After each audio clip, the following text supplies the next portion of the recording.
혹시 사람들 속에 있으면서도 문득 혼자라고 느껴본 적 있으신가요? 분명 누군가와 웃으며 대화하고 있는데도 마음 한편에서는 이유를 알 수 없는 서늘한 외로움이 스쳐 지나가는 순간 말입니다. 아이러니하게도 우리는 역사상 가장 많이 연결된 시대에 살고 있습니다. 언제든 서로의 목소리를 들을 수 있고 단 몇 초 만에 지구 반대편 사람과도 이어질 수 있죠. 하지만 그렇게 수많은 연결 속에 있으면서도 정작 우리는 어디에도 완전히 닿아 있지 않은 듯한 고독을 느끼곤 합니다. 어쩌면 우리가 진심으로 원했던 것은 단순한 정보의 교환이 아닐 수 있습니다.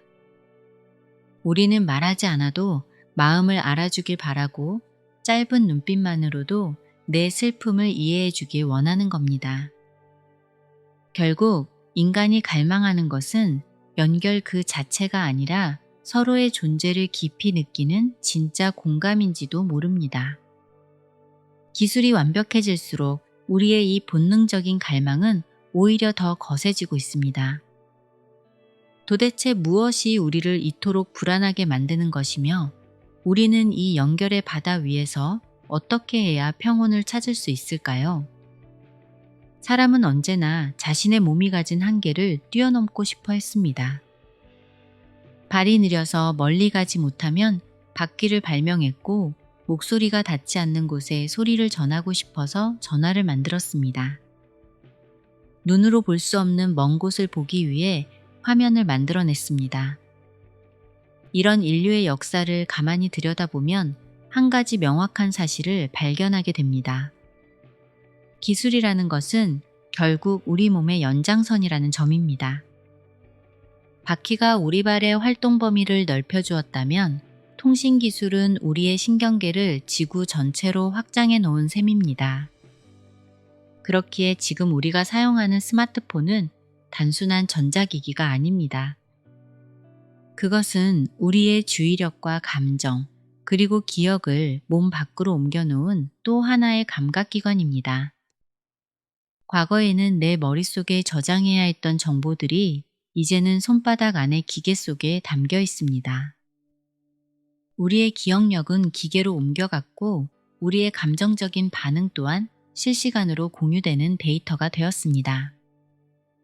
문제는 우리의 감각이 밖으로 자꾸 나갈수록 우리 안쪽에 남는 공간은 점점 좁아진다는 사실입니다. 편리함이 커질수록 고독이 깊어지는 이유가 바로 여기에 있습니다. 바깥 세상과 연결되는 통로는 수만 개가 넘는데 정작 내 안의 소리를 들을 수 있는 통로는 꽉 막혀버린 것입니다. 철학자인 마셜 맥클루언은 일찍이 기술이 인간의 몸을 확장시킨다고 말했습니다. 그는 도구가 인간의 감각을 대신하게 될 때 그 감각은 일종의 마비 상태에 빠질 수 있다고 경고했습니다. 스마트폰이 우리의 기억과 소통을 대신해주면서 정작 우리 스스로 깊이 생각하고 진심으로 대화하는 능력은 점점 약해지고 있다는 뜻입니다. 연결이 많아질수록 내면의 소리가 작아지는 것은 결코 우연이 아닙니다. 우리가 외부의 자극에 신경을 곤두세우는 동안 우리 몸과 마음의 연결은 조금씩 끊어지고 있었습니다. 흥미로운 점은 인간이 단순히 정보를 주고받는 수준에서 만족하지 않는다는 사실입니다. 우리는 연결이 깊어질수록 상대방의 마음까지 읽어내길 원합니다. 상대가 다음에 무슨 말을 할지 미리 알고 싶어 하고 어떤 표정을 지을지 먼저 느끼고 싶어 합니다. 굳이 묻지 않아도 상대가 무엇을 원하는지 알 수 있는 그런 상태를 꿈꿉니다. 이런 바람은 사실 아주 오래전부터 인간의 무의식 속에 잠들어 있었습니다. 그리고 이 마음의 상태는 우리의 몸에 즉각적인 영향을 줍니다. 마음이 다치고 경계심이 생기면 몸은 금방 긴장해서 딱딱해집니다. 반대로 마음이 열리고 안전함을 느끼면 몸은 자연스럽게 이완됩니다. 두려움이 깊어지면 우리 몸의 에너지는 급격히 줄어들고 회복력도 떨어집니다. 하지만 사랑과 신뢰의 감정이 커지면 몸의 치유 속도는 놀라울 정도로 빨라집니다. 이것은 단순히 기분이 좋고 나쁘고의 문제가 아닙니다. 실제로 우리 삶의 방향을 결정짓는 강력한 힘입니다. 그래서 기술이 발달하고 연결이 촘촘해질수록 우리에게 더 중요한 것은 어떤 기술을 쓰느냐가 아니라 우리가 어떤 상태에 있느냐입니다. 어떤 마음으로 타인과 연결되는가가 인생의 질을 결정하는 가장 중요한 기준이 됩니다.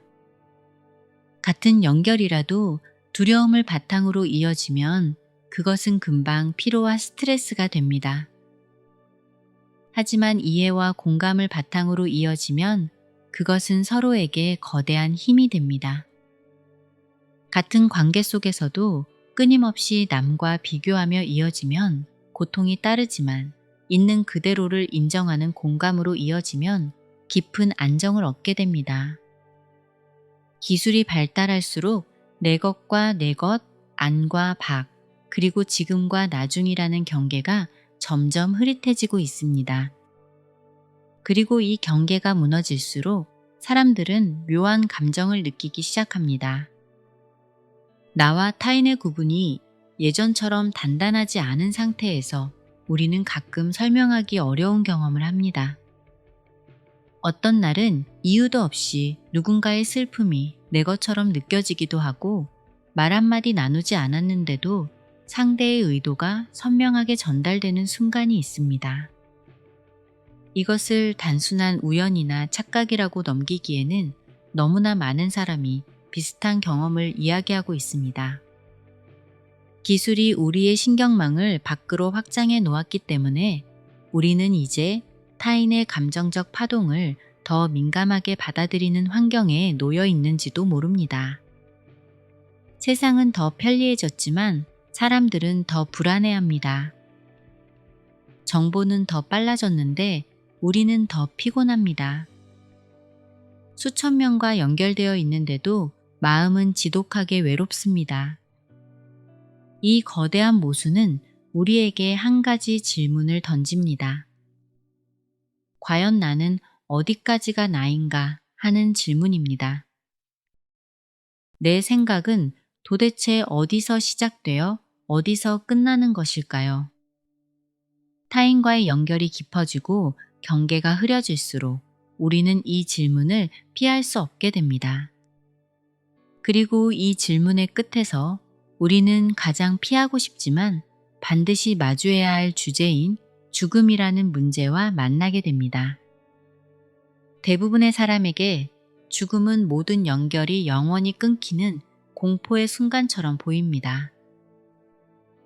하지만 정말 그럴까요?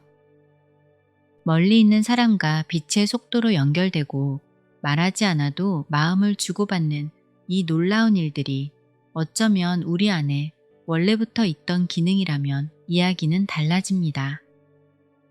우리가 기술을 통해 구현해낸 이 확장된 감각들은 사실 우리 의식이 가진 본래의 모습을 흉내내고 있는 것일지도 모릅니다.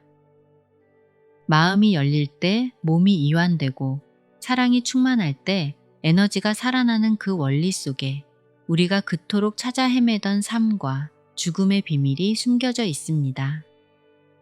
결국 연결이 깊어질수록 어떤 사람은 더 깊은 불안에 빠지고 어떤 사람은 전보다 더 평온해집니다. 이 극명한 차이를 만드는 것은 외부의 환경이 아닙니다. 그것은 우리가 세상을 바라보고 선택하는 아주 근본적인 두 가지 감정에서 시작됩니다. 겉으로 보기에는 수천 가지의 복잡한 감정이 있는 것 같지만 우리 삶의 모든 선택은 결국 두려움 아니면 사랑, 이 두 갈래 길 중 하나에서 출발합니다.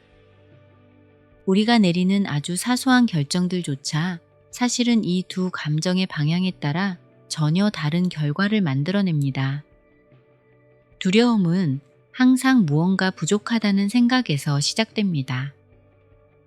지금 내가 가진 것이 언제 사라질지 모른다는 불안, 남보다 뒤처지면 끝장이라는 공포가 우리를 지배하면 선택의 폭은 급격히 좁아집니다. 그저 안전해 보이는 길만 찾게 되고 새로운 가능성은 스스로 차단해 버립니다. 반면 사랑은 이미 충분하다는 넉넉한 마음에서 시작됩니다. 그래서 무언가를 지키려고 애쓰기보다 기꺼이 나누려는 쪽으로 움직이게 됩니다. 계산기부터 두드리기보다 지금 이 순간 내 마음이 가리키는 진실한 방향을 택하게 됩니다. 이 작은 선택의 차이가 시간이 흐르면 완전히 다른 인생의 풍경을 만들어냅니다. 두려움 위에 쌓아 올린 선택은 나라는 존재를 점점 더 작고 고립된 방 안에 가두지만, 사랑 위에서 내린 선택은 나를 세상과 더 넓게 연결해 줍니다. 우리는 매 순간 이 두 가지 중 오직 하나만 선택할 수 있습니다. 이 흐름은 단순히 우리 몸 안에서만 머물지 않습니다. 우리의 의식은 우리가 생각하는 것보다 훨씬 더 넓고 깊은 층을 가지고 연결되어 있습니다. 어떤 사람들은 극단적인 한계 상황에서 평소와는 전혀 다른 의식의 상태를 경험하기도 합니다. 몸은 비록 고통 속에 있거나 한계에 다다랐는데 정신은 오히려 그 어느 때보다 또렷해지는 신비로운 순간입니다. 그곳에서는 모든 두려움이 사라지고 설명할 수 없는 평온함이 찾아옵니다. 내가 단순히 이 작은 몸뚱이에 갇힌 존재가 아니라 더 넓은 우주의 흐름 속에 포함되어 있다는 감각을 느끼게 되는 것입니다.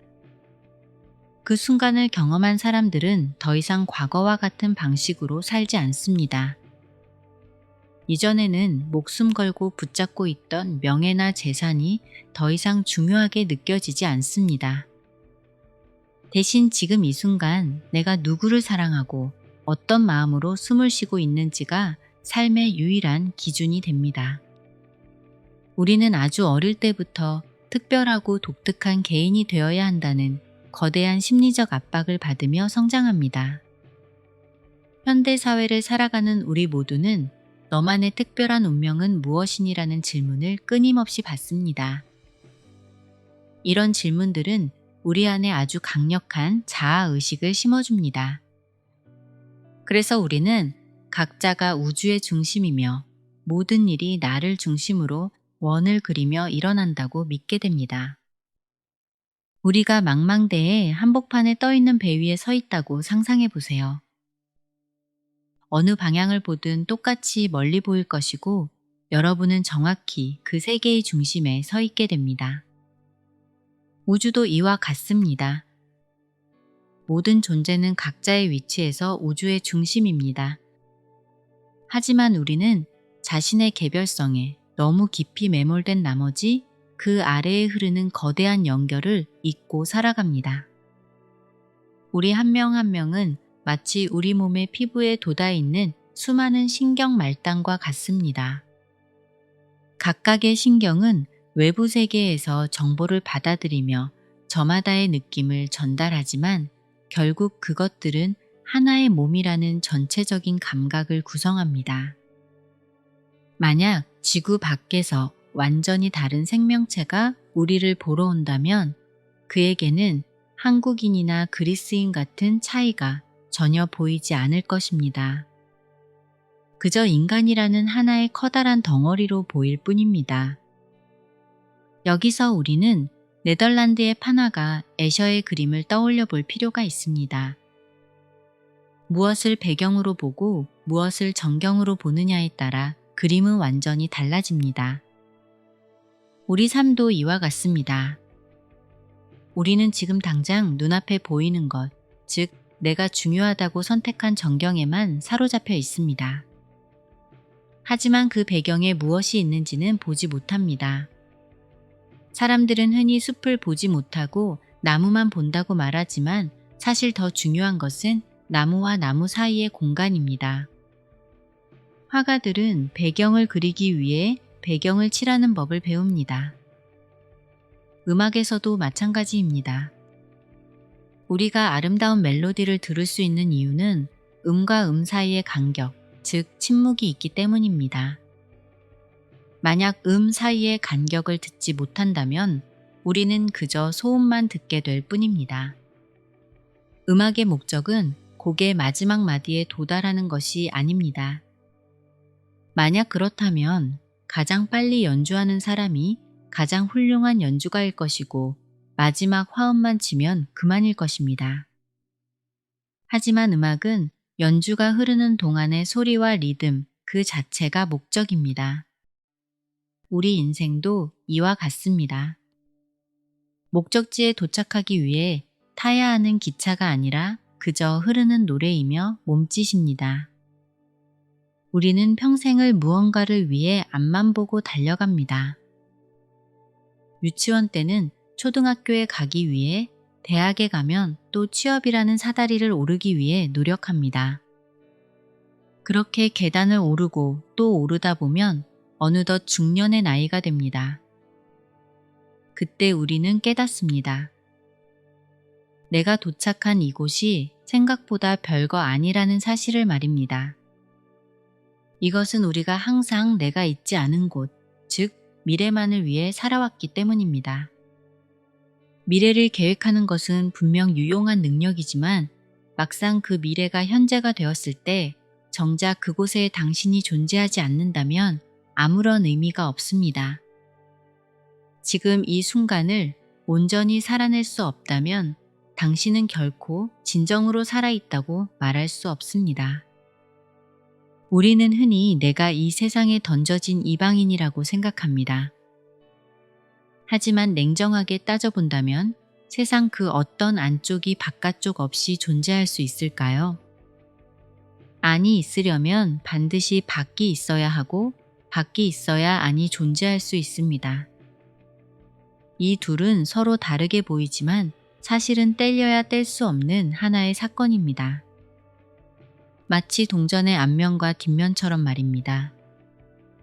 안과 밖의 비밀스러운 그 깊은 이면에는 하나로 연결된 동일함이 숨어 있습니다. 파도가 바다의 움직임이듯 우리 한 명 한 명은 우주 전체가 굽이치는 하나의 물결입니다. 흥미로운 점은 인간의 인식 구조 역시 이 우주의 원리와 매우 닮아 있다는 사실입니다. 우리는 자신을 독립된 개체로 느끼지만 실제로 우리의 의식은 훨씬 더 넓은 정보와 감각의 흐름 속에서 작동하고 있습니다. 대부분의 사람들은 그 거대한 인식의 일부만을 자신이라고 여기며 살아갑니다. 우리는 보통 자신을 아주 좁은 범위의 생각과 판단으로만 정의합니다. 지금 이 순간 내가 의식적으로 붙잡고 있는 생각, 감정, 선택만이 진짜 나라고 믿으며 살아가죠. 그래서 머릿속에 떠오르는 목소리와 끊임없는 자기 대화를 자신의 전부라고 착각하게 됩니다. 하지만 인간 안에는 그보다 훨씬 거대한 차원의 인식이 존재합니다. 말로 설명되지 않아도 주변의 흐름을 동시에 읽어내고 수많은 정보를 하나의 장처럼 통합해 움직이는 깊은 감각 말입니다. 예를 들어 우리는 누군가와 대화에 몰입하면서도 복잡한 길을 자연스럽게 운전합니다. 의식적으로 하나하나 계산하지 않아도 몸과 감각은 수많은 신호를 이미 받아들이고 조율하고 있죠. 마치 우리 안에 더 넓은 지성이 삶 전체를 조용히 운영하고 있는 것처럼 말입니다. 그리고 어느 순간 깨닫게 됩니다. 생각을 끊임없이 떠들어대는 작은 자아만이 내가 아니라는 사실을요. 그 뒤에 존재하던 더 깊고 넓은 인식, 세상과 분리되지 않은 거대한 감각 역시 바로 나였다는 것을 말입니다. 그 사실을 받아들이는 순간 인간은 자신을 하나의 고립된 존재가 아니라 우주 전체와 연결된 의식의 일부로 경험하기 시작합니다. 흥미로운 것은 이러한 더 넓은 지성이 단지 정신적인 개념이 아니라 생명 현상 전체에서 드러난다는 점입니다. 우리는 의식적으로 심장을 뛰게 하지 않아도 생명은 정확한 질서와 균형 속에서 스스로를 유지합니다. 마치 인간이라는 존재 뒤편에서 훨씬 거대한 시스템이 조용히 작동하고 있는 것처럼 말입니다. 심장을 뛰게 하고 세포를 재생하는 그 완벽한 과정은 우리의 의지보다 훨씬 더 깊은 곳에서 일어나는 신비로운 작용입니다. 당신은 이 몸뚱이 안에 갇힌 존재가 아니라 태양을 빛나게 하고 바람을 불게 하는 우주의 거대한 지능과 같은 뿌리를 공유하고 있습니다. 우주는 매번 다른 모습으로 자신을 표현하며 당신이라는 고유한 형태를 통해 지금 이 순간을 즐기고 있습니다. 삶의 목적도 어떤 특정한 결과에 도달하는 것이 아닙니다. 음악이 흐르는 매 순간이 음악이듯 당신이 숨쉬는 매 순간이 이미 완성된 삶입니다. 우주는 결코 한 방향으로만 흐르지 않습니다. 별은 탄생하고 사라지며 계절은 피고 지기를 반복하고 자연은 생성과 소멸의 순환 속에서 스스로 균형을 이루어 왔습니다. 우리의 삶 또한 그 거대한 흐름에서 벗어나 있지 않죠. 밤이 있기에 아침이 오듯 사라짐은 끝이 아니라 또 다른 움직임을 위한 우주의 깊은 리듬인지도 모릅니다. 죽음이라는 무대 장치가 있기에 생명이라는 연극이 눈부시게 빛날 수 있는 것입니다. 숨을 내뱉어야 다시 들이마실 수 있듯이 죽음은 삶을 지속시키기 위한 우주의 거대한 호흡입니다. 이러한 관점의 변화는 우리를 에고라는 작은 감옥에서 해방해 줍니다.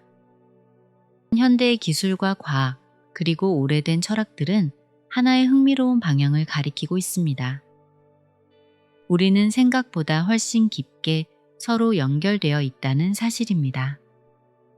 인터넷은 인간의 신경망을 지구 전체로 확장시켰고, 기술은 우리의 기억과 감각을 몸 밖으로 꺼내놓았습니다. 그리고 그 과정 속에서 우리는 아주 중요한 질문과 마주하게 되었죠. 과연 나라는 존재의 경계는 어디까지인가 하는 질문입니다. 내 몸은 끊임없이 우주와 물질을 교환하고 내 감정은 타인의 표정과 말투에 영향을 받으며 내 생각조차 수많은 관계와 경험 속에서 만들어집니다. 우리는 늘 더 멀리 가야 한다고 믿으며 살아갑니다. 더 많이 가져야 하고 더 인정받아야 하고 더 특별해져야만 비로소 행복해질 수 있다고 말이죠. 분명 모든 것이 연결된 시대인데도 마음만은 점점 더 외로워지는 이유입니다. 어쩌면 우리가 진짜 원했던 것은 세상과의 연결이 아니라 잊고 있던 자기 자신과 다시 이어지는 일이었는지도 모릅니다.